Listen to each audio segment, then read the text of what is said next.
Hello, myself Dr. Chennai Sarkar. Today I will start a new chapter that is atomic structure. This chapter is included in UG Semester 1 Chemistry Honours paper number CC1 of Kolhan University.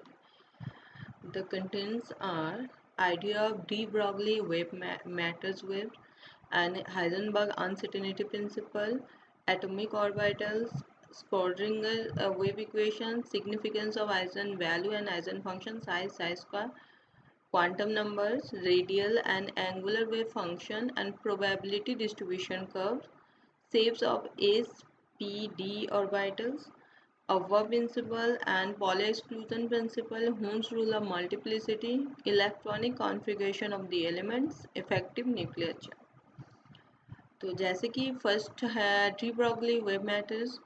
D Broglie hypothesis हम लोग first पढ़ेंगे इस lecture का, जो मतलब first chapter का first topic जो है डी ब्रॉगली हाइपोथेसिस। ठीक है, तो ये मेनली ये जो कॉन्सेप्ट का डी ब्रॉगली जो ये कॉन्सेप्ट कहाँ से उनके दिमाग में आया। फर्स्ट उन्होंने आइंस्टाइन्स का जो वेव पार्टिकल कॉन्सेप्ट है ना, जिसमें वेव पार्टिकल में आइंस्टाइन ने बताया जो इलेक्ट्रोमैग्नेटिक रेडिएशन होता है उसमें वो वेव नेचर भी वेव लाइक नेचर भी होता है, और उसमें पार्टिकल्स लाइक भी बिहेवियर होता है। ठीक है, उसी से डी ब्रॉगली ने उसी को बेस करके उन्होंने ये किया, जो इलेक्ट्रॉन्स प्रोटॉन्स जो भी माइक्रोस्कोपिक पार्टिकल्स सब है एटम, इसे हम लोग जानते हैं पार्टिकल्स है मतलब मास है।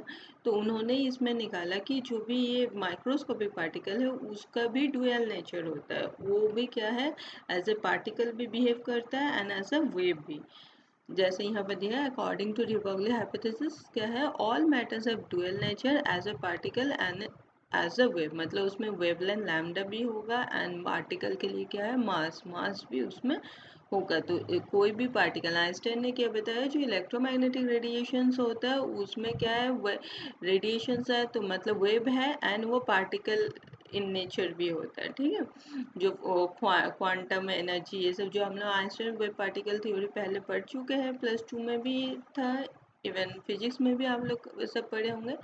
तो डी ब्रॉगली ने क्या बताया, जो माइक्रोस्कोपिक पार्टिकल है उसमें क्या है वो उसमें वेव लाइक नेचर भी होता है। ठीक है, तो ये डेरिवेशन दिया हुआ है de Broglie hypothesis according to Planck's quantum theory. हम लोग को ये पता है इक्वल्स टू ये जो क्वांटम एनर्जी होता है ना, ये इक्वल्स टू एच न्यू। क्या एच क्या हो गया यहाँ प्लांक्स कांस्टेंट एंड न्यू हो गया क्या उसका फ्रीक्वेंसी। ठीक है, तो फ्रीक्वेंसी सी बाई लैम्डा हो गया velocity of light by wavelength of photon. ठीक, ये हो गया प्लांक्स क्वांटम थ्योरी से हम लोग को ये मिला द एनर्जी ऑफ फोटोन। एक फोटोन जो रिलीज होता है उसका वो कितने इक्वल्स टू क्या होता है, E equals to H nu. And Einstein mass energy relationship से हम लोग को पता ही है, तो सब इसको ये तो सबको पता ही equals to m C square. तो दोनों एनर्जी है, तो यहाँ पर कंबाइनिंग दोनों डी ब्रॉगली ने क्या किया, ये दोनों जो है इन दोनों Planck's quantum theory and Einstein energy को कंबाइन करके उन्होंने अपना हाइपोथेसिस डिराइव किया, जिसमें उन्होंने बताया जो क्या है कोई भी माइक्रोस्कोपिक पार्टिकल है उसमें वेव लाइक बिहेवियर भी है पार्टिकल नेचर है। ठीक है, यहाँ पर जैसे ये कंबाइनिंग किया है दोनों का, M C square equals to क्या है ए सी बाई लैम्डा दिया है। ठीक है, ठीक है, तो ये सब करके ये जो आ गया, ये जो हो गया lambda equals to H by M B, ये हो गया डी ब्रॉगली इक्वेशन। ठीक है, लैम्डा क्या है wavelength, de Broglie is wavelength हो गया। ठीक है, and H Planck's constant, M हो गया mass of the microscopic particle, V हो गया इसका वेलोसिटी। ठीक है, तो इसको M B equals to momentum में है, तो ये भी एक उसका फॉर्म है इसी का, जो डी ब्रॉगली इक्वेशन हो गया lambda equals to H by m v और equals to H by p p हो गया है मोमेंटम। ठीक, तो इसमें क्या है, अगर for a microscopic body P and M तो काफ़ी स्मॉल होगा, जो छोटा काफ़ी स्मॉल पार्टिकल अगर है तो मोमेंटम एंड मास उसका काफ़ी स्मॉल होता है, उस केस में क्या है लैम्डा कैन बी मेजरेबल। तो लैम्डा इन्वर्सली प्रोपोर्शनल है तो वो लार्ज होगा, तो इजीली मेजर किया जा सकता है। बट फॉर मैक्रोस्कोपिक बॉडी जहाँ लैम्डा क्या हो जाएगा काफ़ी स्मॉल, मैक्रोस्कोपिक में क्या होगा मास ज़्यादा बढ़ जाएगा मोमेंटम बढ़ जाएगा, तो उसमें क्या लैम्डा काफ़ी स्मॉल हो जाएगा, तो उस कंडीशन में वो मेजर नहीं किया जा सकता है। तो डी ब्रॉगली वेवलेंथ जो भी है इसको मेजर जो इक्वेशन वो पर्टिकुलरली फॉर माइक्रोस्कोपिक बॉडी, ठीक है, electron proton neutron microscopic particles के लिए, ठीक है। देन क्या है, de Broglie hypothesis and bourse theory, ठीक है। हम लोग को bourse theory, bore atomic model उसमें पता ही है ना, जो क्या है, इलेक्ट्रॉन एक स्टेशनरी ऑर्बिट में मूव करते रहता है, उसका उस ऑर्बिट में रहता है, तो उसमें क्या है, उसका एनर्जी जो एंगुलर मोमेंटम है वो क्वांटाइज है। ये हम लोग +2 में पढ़ ही चुके हैं। ये हो गया उसका बोर्स थ्योरी का mv r equals to nh/2 ठीक है। तो उसी में डी ब्रॉगली का हाइपोथेसिस क्या है, electron, according to de Broglie hypothesis the electronic motion is wave motion. ये तो उन्होंने बताया, जो इलेक्ट्रॉन्स जो मूव करते हैं उसमें wave particle and wave motion में। तो कब तक वो वेव मोशन में क्या रहता है, the electron wave will be continually in phase if circumference integral multiple of wavelength. अगर वो जैसा हम लोग को पता है बोर थ्योरी में स्फेरिकल ऑर्बिट होता है, उसमें कब तक फेज में रहेगा, जब वो integral multiple of de Broglie wavelength, ठीक है।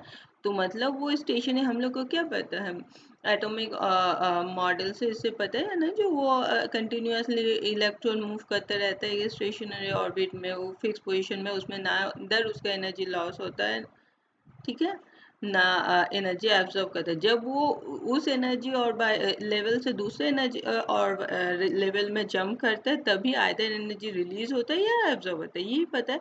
तो ये कब तक, ये जो वेव मोशन कब तक मूव करते रहेगा, जब वो इंटीग्रल मल्टीपल ऑफ वेवलेंथ होगा। ये डी ब्रॉगली का हाइपोथेसिस, ठीक है। इससे ये प्रूफ हो गया, ये जो डी ब्रॉगली हाइपोथेसिस क्या है, बोर्स क्वांटाइजेशन थ्योरी को भी सपोर्ट करना, ठीक है।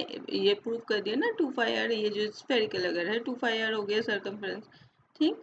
तो इससे ये प्रूव हो गया the Bohr's quantization of angular momentum of को इलेक्ट्रॉन। ये तो बोर्स का ये फॉर्मूला आ गया इसी से।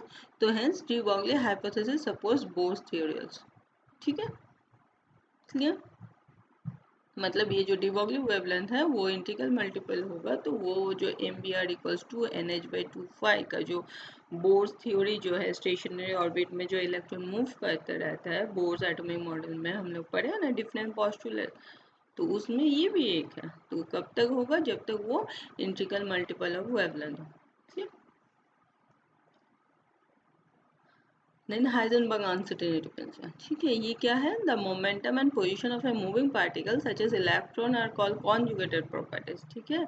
According to Heisenberg uncertainty principle क्या बताया गया, it is not possible to determine exact position and exact momentum of a moving microscopic particle simultaneously, ठीक है। मतलब कॉन्जुगेटेड प्रॉपर्टी बताया गया, एक इमेजिनरी एक रियल होगा, ठीक है। तो इसमें क्या है, ये हाइजेनबर्ग बताया, जैसे इसमें पोजीशन हो गया एक्स एंड मोमेंटम, कोई एक, अगर हमको एग्जैक्ट पोजीशन पता है तो मोमेंटम इमेजिनरी, मतलब अनसर्टेनिटी, उसका एग्जैक्ट मोमेंटम हम लोग नहीं बता सकते, ठीक है। या तो अगर हमको एग्जैक्ट मोमेंटम पता है तो इसका पोजीशन हम एग्जैक्ट नहीं बता सकते। यही हो गया इसका हाइजेनबर्ग अनसर्टेनिटी प्रिंसिपल, ठीक है। ये हो गया हाइजेनबर्ग अनसर्टेनिटी प्रिंसिपल का formula, del X del P greater और इक्वल्स टू h/2π, ठीक है। तो p मोमेंटम हो गया, तो मास तो कांस्टेंट रहेगा, तो v इसमें हो गया del v। Uncertainty in measurement of position, uncertainty in measurement of momentum. दो केस है, if del X is small, ठीक है, the position of particle is measure accurately, then del p would be large, that is uncertainty in momentum will be large, ठीक है। अगर del x small है वो major कर सकते, तो डेल पी अनसर्टेन होगा, ठीक है, वो काफी लार्ज होगा तो वो नहीं मेजर। उसी तरह डेल पी अगर स्मॉल है, अगर मोमेंटम मेजर कर सकते हैं तो पोजीशन नहीं कर सकते। सेम यही फॉर्मूला ये पोजीशन एंड मोमेंटम के लिए है और एनर्जी एंड टाइम के लिए भी ये एप्लीकेबल हो, ठीक है। यही हो गया हाइजेनबर्ग अनसर्टेनिटी प्रिंसिपल। इसका एक्सप्लेनेशन दिया हुआ है, जैसे यहाँ पर दिया है कैसे इसका एक्सप्लेन किया गया है। जैसे in case of microscopic object such as electron proton neutron, कोई भी माइक्रोस्कोपिक ऑब्जेक्ट हो, in order to determine the position of the object, we should shine light on the object. When a beam of light fall on the object, the striking photon of light will be disturb the position as well as the velocity of the object from its path. ठीक है, due to change of path of electron and velocity the determination of its exact position and exact velocity become impossible. ठीक है, जब अगर उसमें कोई beam से strike करते तो उसका पोजीशन एंड पाथ दोनों एंड वेलोसिटी भी चेंजेस होगा ना, तो इस कारण से इसमें जैसे according to the principle of optic the accuracy in measurement of position of a particle depend upon the wavelength of light use. It implies the shorter the wavelength the greater is the accuracy. ठीक है, we know that ये मतलब explanation दिया गया किस condition में. We know that shorter wavelength means higher energy, wavelength short हो गई, ये तो फॉर्मूले से. Hence the high energy photon on striking the electron changes both speed as well as direction. This will increase uncertainty error in the determination of position और movement.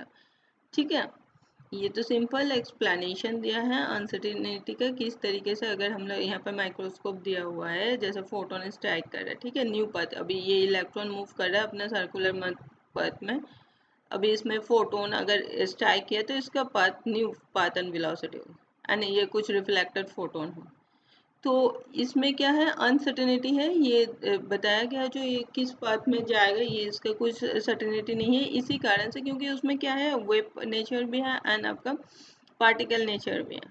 ठीक है, तो उसका पोजीशन एंड मोमेंटम दोनों में कोई, अगर हम उसका पोजीशन सपोज हम उसका पोजीशन ये कर सकते हैं तो उसका मोमेंटम हम नहीं कर सकते. ठीक है, कोई एट ए टाइम कोई एक ही चीज़ हम लोग मेजर कर सकते हैं, मतलब एक एग्जैक्ट वैल्यू कोई एक ही का हम लोग को मिल सकता है, दूसरा इमेजिन आप एज्यूम कर सकते हैं. ठीक है,